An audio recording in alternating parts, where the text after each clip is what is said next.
प्रामुख्याने परभणी आणि नांदेडला इतका शेतकरी अतिवृष्टीच्यामुळं व्यथित आहे, अस्वस्थ झालेला आहे. खरीप पीक त्याचा पूर्ण नामशेष होऊन गेलेलं आहे. त्याला पुढं काय करायचं हे कल्पना नाही आहे. आणि आपले कृषी मंत्री हे परळीला सांस्कृतिक कार्यक्रमामध्ये मग्न आहेत. आणि एक दिवस सांस्कृतिक कार्यक्रम नाही, 10 दिवस सांस्कृतिक कार्यक्रम ठेवलाय. आणि सांस्कृतिक कार्यक्रम म्हणजे कुठले सांस्कृतिक कार्यक्रम आहे हे खऱ्या शेतकऱ्यांनी बघावं त्याच्यात.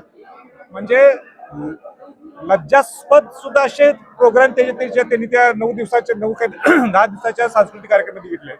इकडे शेतकरी मरायला लागलेला आहे, शेतकरी भावनिक झालेला आहे, शेतकरी त्रासलेला आहे. आणि आमचे कृषी मंत्री सांस्कृतिक कार्यक्रम मध्ये म्हणजे काय म्हणतात मग्न झालेले आहेत.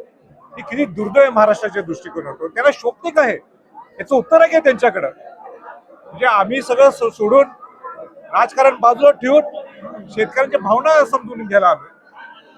आणि इथं केव्हा येणार कृषी मंत्री, केव्हा त्याचं सगळं उत्तर देणार? नुसतं वरच्यावर सांगायचं की आम्ही सरसकट देऊ. अहो काय सरसकट देणार? तेच तर केव्हा देणार सांगा.